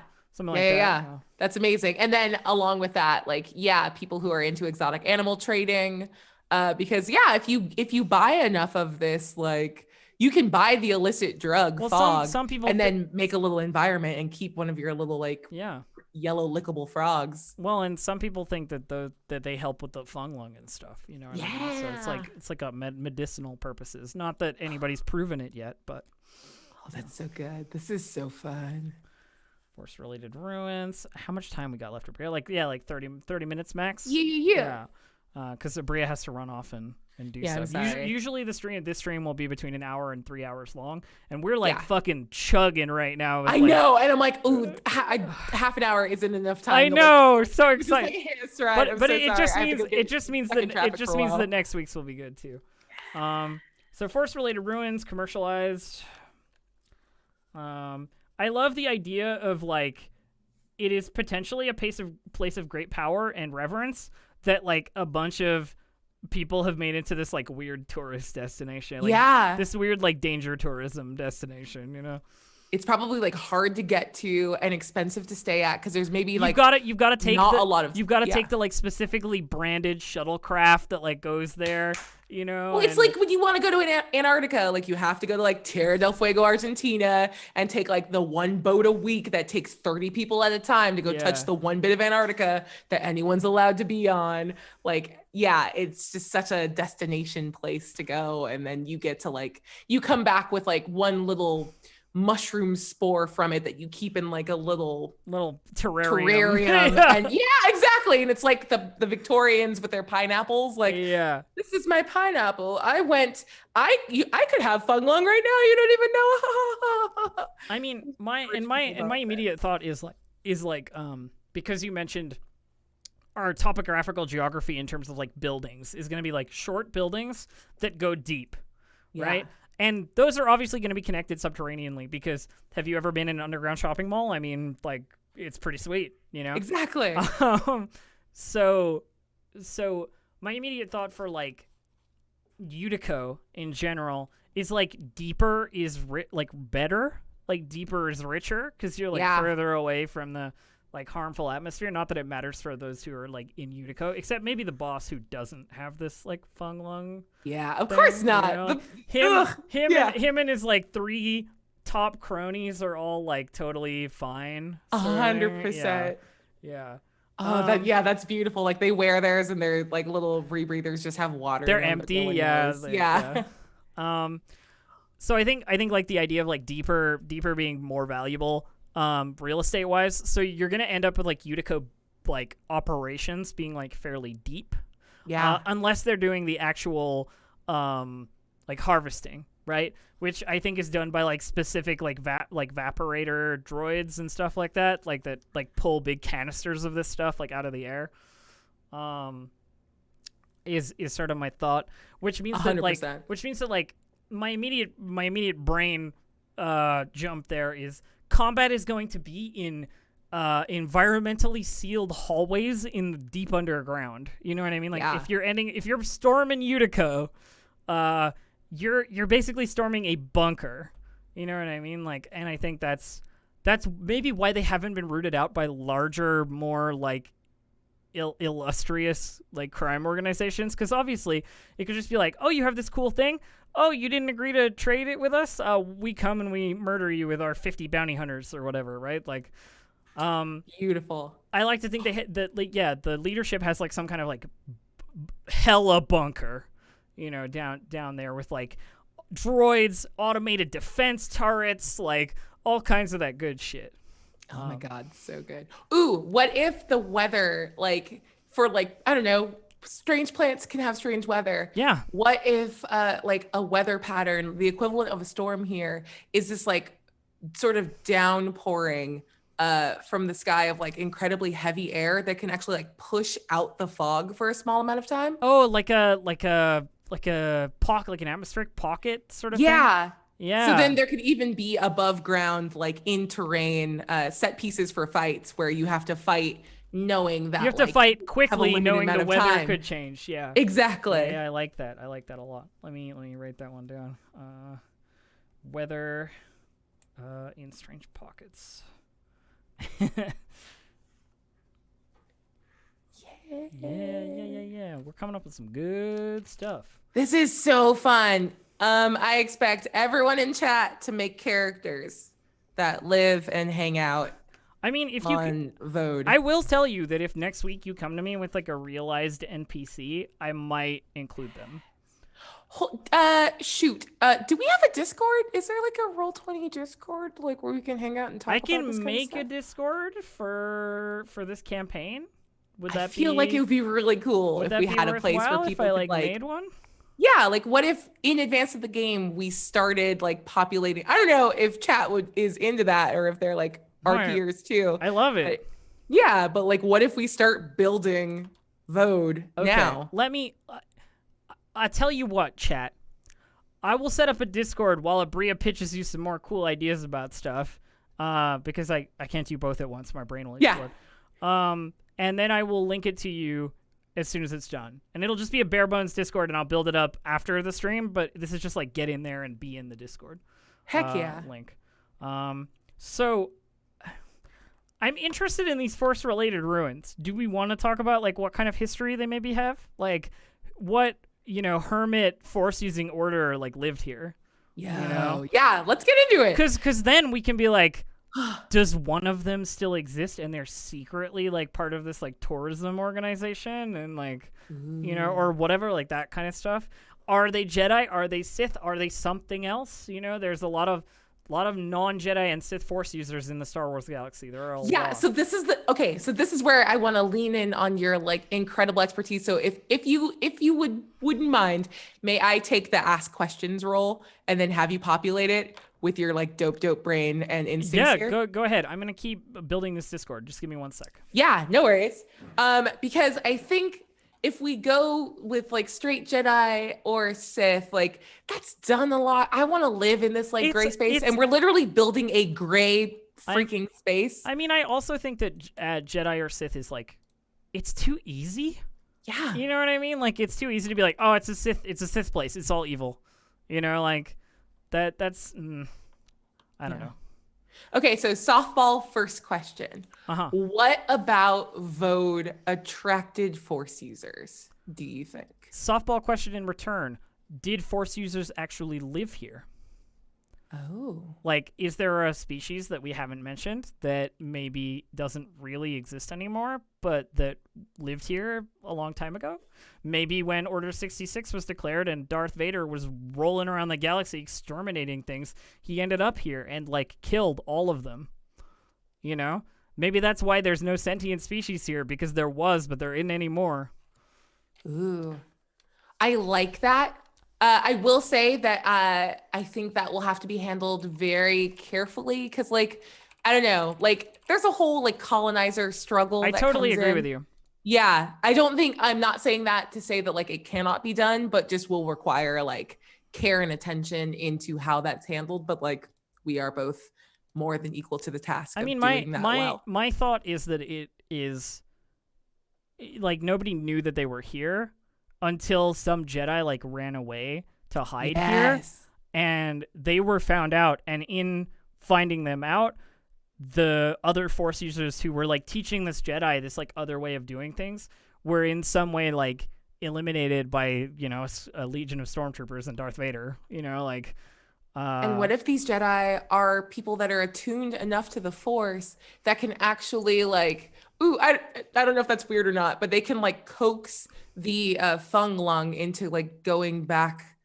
Oh, and, they like pulling itself. Yeah, it is in some way they're like they have an ability to like suppress it in some way. Exactly. Yeah. Where they like can kind of call for it to be like they can never eliminate it from their lungs, but that sort of like understanding of balance and all life being valid within the Force, that they can like coax it to dormancy so they can leave the planet whenever they want, but sort of know that like their home is Vode, and at some point like they would have to like let the Fung Lung sort of like reemerge properly, but like they possess this ability to like be off planet and not require a constant supply of fog to live. That makes sense. I think my question is whether this Force community were spacefaring. You know what I mean? Like whether this Jedi thought the place was like uninhabited and there was some kind of like sense of there being somewhere they could hide. And then there's like this not quite as advanced like non-spacefaring like force community that like adopts them as like this, person from space, and then that causes very big problems for them. Sort of is like kind of my vibe, but I'm not sure if that's like too close to like noble savages. You know what I mean? Yeah, I'm a little worried about that. I don't like that very much. I'm just I'm again, it's spitballing. You know what I mean? It's not exactly. I mean, what if it? In lieu of that, like, what if they are spacefaring? They just choose not to. Like, if other people that aren't Utico involved, like, or if this is like way pre Utico, like establishing a place on there, everyone that knew about the planet before knew that like you could not be here. So like they were able to live on the surface of the planet undetected and leave it whenever they want. So no one would believe that they were an actual population there, because everyone knew that like if you stay on this planet for more than 6 hours, you catch fun lung and you'll die the moment you leave. Or not the moment, like you suffocate basically. Yeah, like you'll suffocate. Without the proper stuff, you'll suffocate. Yeah. Yeah. So then a Jedi makes their way there at some point, discovers this community, learns the secret of like harmony with the Feng Lung, and is able to go back and then like as Order 66 hits, like spill the beans. And as bad guys go and rid the world of non-Sith force users, they knock them out too. I like that. I think that's pretty good. I think that's pretty great. Yay! Like they've got the stuff they need, they've got the equipment they need. They're just not like they're not like super interested in doing any of that stuff. 100%. And with what Setsu 9 was saying, like, yeah, maybe one or two of them did escape off planet and can be people that are referenced or exist somewhere else in the world when one of the party members eventually catches Feng Lung and we have to find someone. I mean, it will happen, yeah. Yeah, it will probably be my dumb character who's like, there's so much spores in my cape and I keep huffing my cape. Weird. I keep huffing my cape. It smells like truffles. It smells like truffle mac and cheese. This whole planet smells like truffle mac and cheese. It's delicious. So is that a question I need to, I'm just trying to see what Bunny replied to there. Where's oh yeah.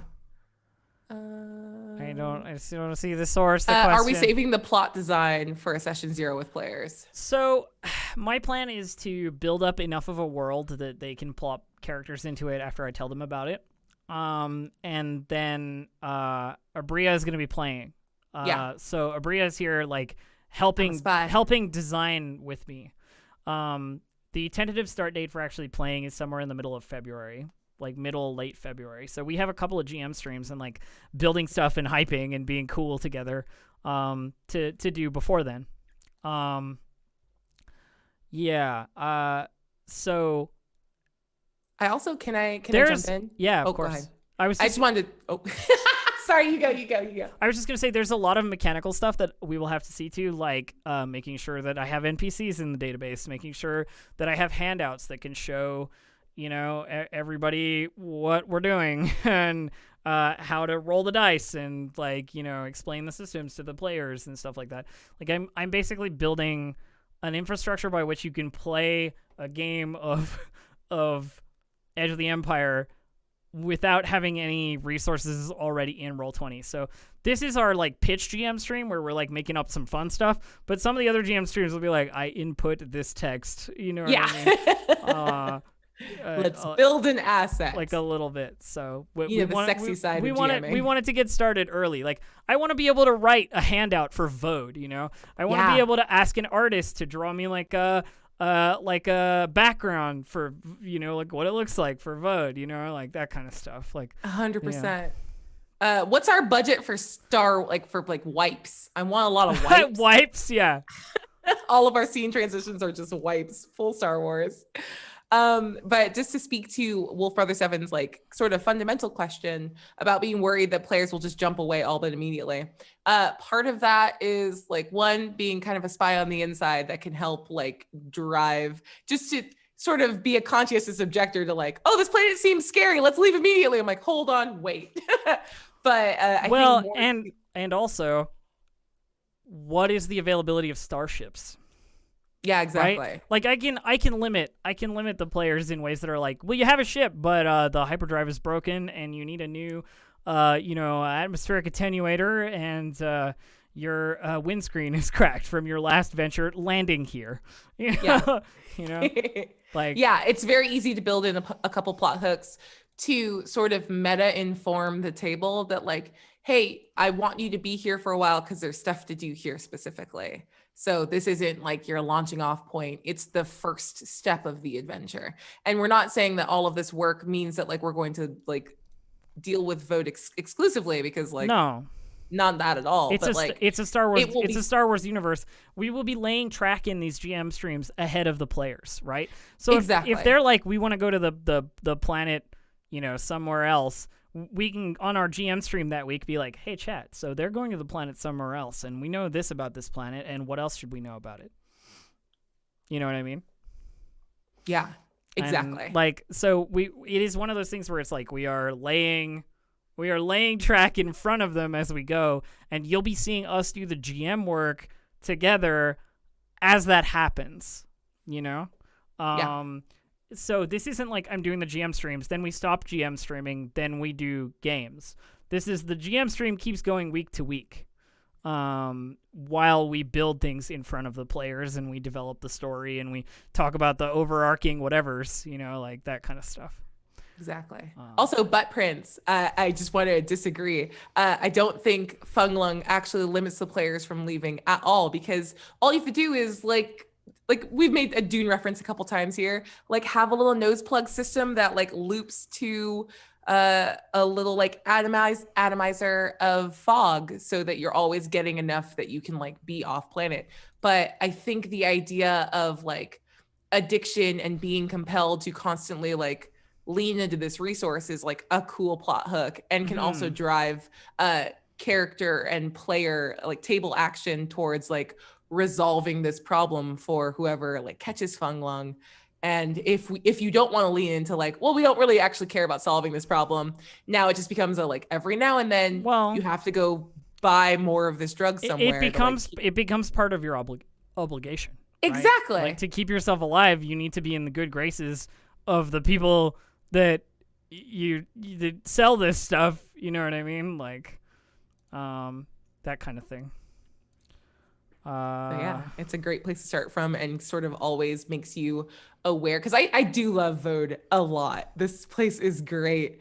So yeah, having someone sort of leave this area with this remnant and this sort of like obligation that ties them back to it is such a cool way to like carry this like little creative bit into the rest of the campaign too. Hey, while Aabria was saying that, I made the Discord. There it is. Join it. Oh my God, Discord! A Discord exists for Star Wars Desperate Gamble. And I'll make some channels and stuff later. I don't want to do it while we're talking. Heck yeah. But you're welcome. All of you are welcome to join in if you want to hear more specifically about this. I've got some roles set up for our players and admins. So yeah. Hopefully that's good. We just have a general chat right now, but that'll do for now.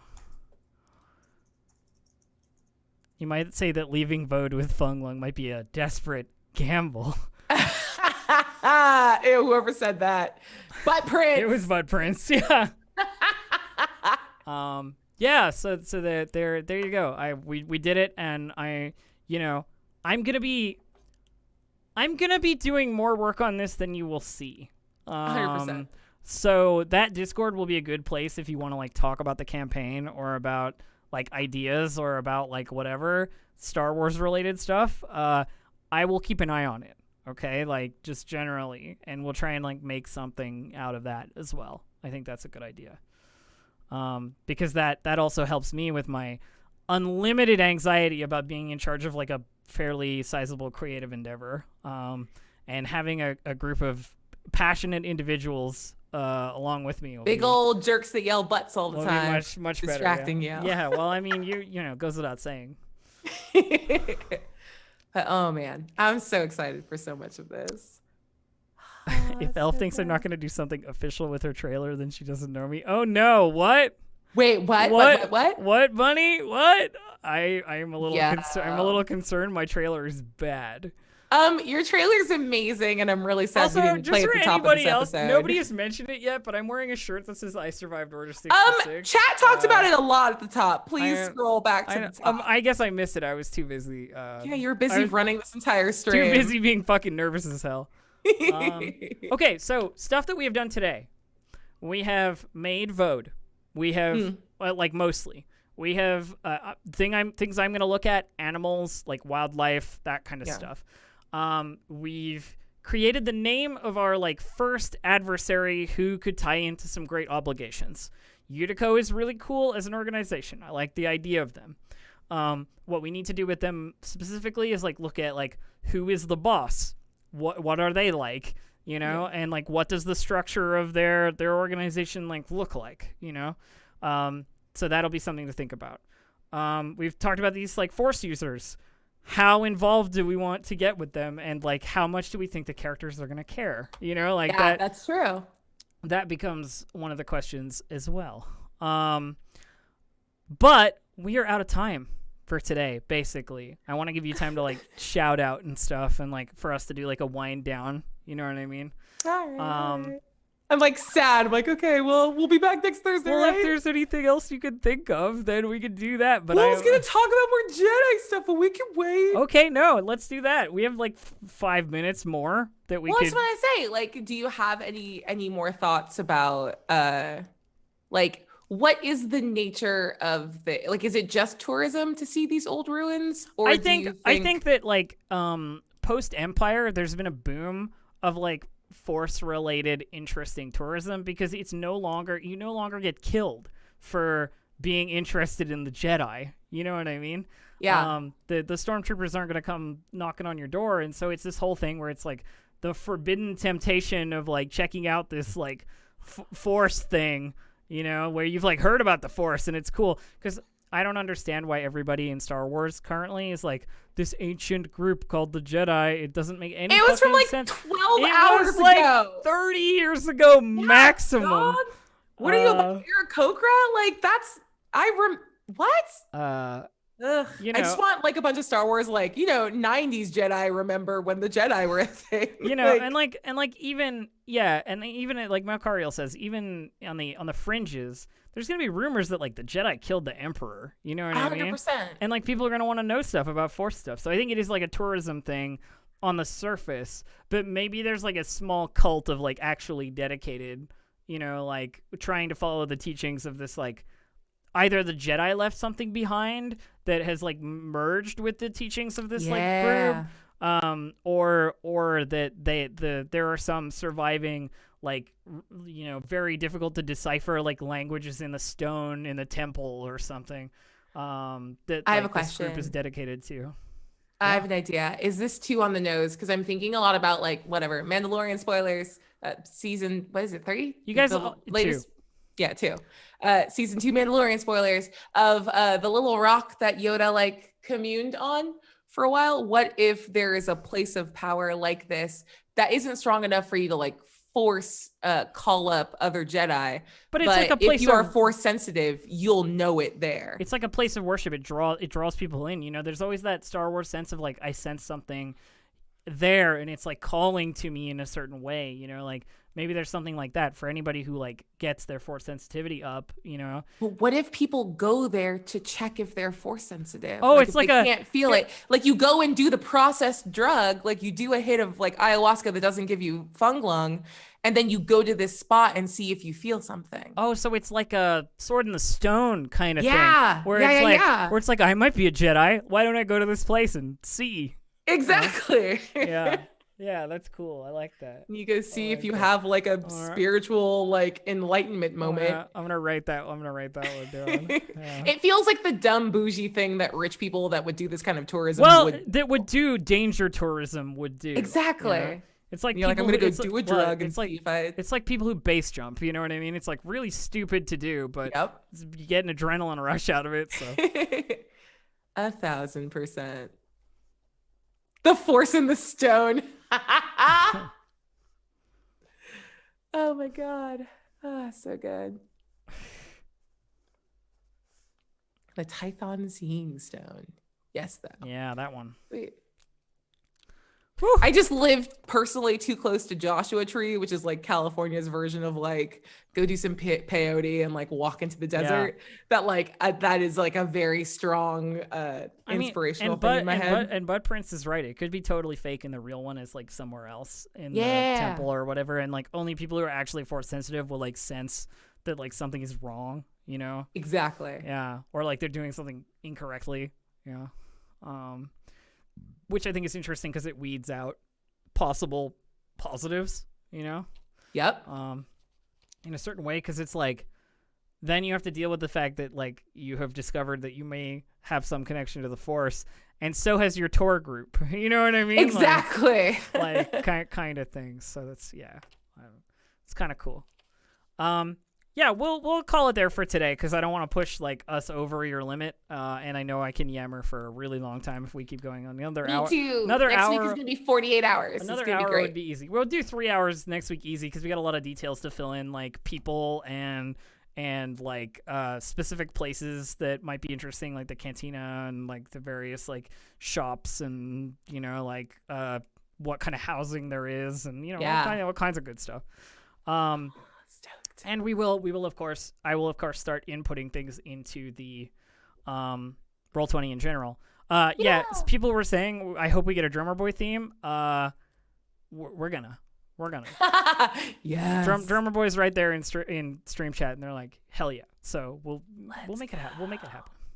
Oh man, it's gonna be so good. Aabria, why don't you tell people who you are and stuff and like where they can find you when you're not GMing with me on Star Wars? Sweet. Once again, I'm Aabria Iyengar. You can follow me on social media at Quiddie, Quiddie. And in addition to here prepping for a desperate gamble, you can catch both of us on Mondays over on D&D's Twitch channel as Chaos Initiative plays through Rime of the Frost Maiden, DM'd by the always excellent, always wonderful, always spicy, distracted elf, who is constantly distracted by our utter shenanigans and handles it like a champ. You're a team of shenanigans, but I think for this game that will be good because I will be able to respond as much as I want. Yeah. Fact. That's my Monday life. Tuesdays are gonna be Salt Bay. It's not Pirates of Salt Bay, but Salt Bay will be coming back on Saving Throw show very soon. So keep an eye out. We're planning to do something a little spicy to introduce the new campaign to the group. So I'm very excited for that. And I'm in the midst of planning for all of that too. I also like planning for lots of GM things because there's lots of ideas that I have for like other campaigns. I'm like, this doesn't make any sense here, but like you kind of always keep it in your mental bank. And if you find a cool way to leverage it somewhere else, like this, like ideating is just like my favorite thing. So this is a gift of a stream and a project with you, Elf. Wednesday. So in 2 weeks on the 27th, you can catch me over on Good Time Society playing Call of Cthulhu with the Becca Scott and Jessa Day and Gina DeVivo on a show called The Calyx, which is super fun. We had an episode last night and we'll be doing part 2 later because I did a couple murders, so we have to figure that out and, resolve the plot like you do. Other than that, this Saturday, oh God, I don't have any of the details for it, but I'm doing a thing with Patrick Rothfuss, so go follow him on Twitter and see what it is. Oh God. And then on Sunday, you can catch me on the Walking Dead Universe's Twitch channel for Apocalypse, the cool little like apocalypse planning stream where I talk about how I would survive the zombie apocalypse were I stuck in Irvine, my hometown. I've been watching The Walking Dead again recently, and that's in my brain now. So yes. I have not watched that much The Walking Dead. Like I watched it early and then kind of fell off because I fell off with TV in general. So a lot of this will just be me ass pulling like what I think is true. No, that's good. Yeah. Very That's even better. Yes. Other than that, Storybenders comes out sometimes on Mondays when I get around to making an episode. It's an Avatar: The Last Airbender podcast. And then at the end of the month on January 30th, you can catch me over on Patrick Rothfuss's Worldbenders Twitch channel. We're doing part 2 of A Day to Remember, GM'd by B. Dave Walters. And it's myself, Sage Ryan, Taliesin Jaffe, Patrick Rothfuss, Anna Prosser, and Brendan Lee Mulligan playing level 20 characters. It's very, very cool and fun and just wild. So that's all my stuff, and it took me forever to say because I couldn't remember it and I didn't write any of it down. I'm so sorry. Goodbye. It's all good. Me, on the other hand, I'm Distracted Elf. You can find me at twitch.tv/DistractedElf or on Twitter at DistractedElf. I do streaming stuff regularly, so you'll see video games from me occasionally on my Twitch stream, as well as we do writing stuff on Tuesdays. I've been working on Warlock patrons for 5e, and some of the art that Butt Prince has done is so good. It's so good. Those little witches. Did you see the one for the anglerfish, the Gulgarush, the Light of Hope? No. If you haven't, you should fucking look. It's so cool. No. I have it. It's on my Twitter and of course on Buttopian. All right, I'm grabbing. Twitter. But so we've been doing some Warlock patron writing on Tuesdays. The other things I do are, of course, on Monday I play in the D&D game that Aabria mentioned, and by playing I mean GM. And I have a game currently on Fridays, but I don't know if it's running this week or next week, or it's just a little bit up in the air. Right? That face, Aabria. It's so good. Yep, the anglerfish. Yep, it's so good. One of our fathomless patrons. Oh man, it's pretty good. The first iteration of Hadal, my big bad from Pirates of Salt Bay, looked like an anglerfish, and like, God, I wish this art had existed then. That's exactly it. It's glorious. Yeah. Sorry, continue. Yeah, that's pretty much it for me. Mostly you're gonna find me, I think, either on my own personal Discord or on the Discord we just created for this game, where I'll be working a lot on trying to make this game a really cool one when we start playing. And we've got lots of GM streams to go before then, so you'll see me and Aabria on Thursdays at 1 p.m. like fairly consistently in the next little while. Thanks for joining us for the first GM stream, chat, and of course Aabria. Thank you for joining me. If you folks want to run your own campaigns, we didn't do a lot of stuff with like Roll20 directly today, but I promise there will be more. Had it open the whole time. Yeah, me too. On future GM streams, we did a lot of talking today. And you should sign up for an account on Roll20 and join in and play some tabletop games. It's out there. It's good to go. I'm coming to that point where I'm like, the stream is gonna end, and I'm so tired because I was so hyped up on adrenaline coming in that I'm like exhausted now, and I can feel it in my everything. God, so we are the same GMs. Oh man, those last couple minutes where you're like, hi, I gotta do the pitch or whatever. It's the light at the end of the tunnel, and then you get eaten by the anglerfish of tired. Yeah. We'll see you guys later. Have a good one, and thanks for joining us. Bye. Bye, friends. Bye. Hang on, I gotta do the thing, right? Change the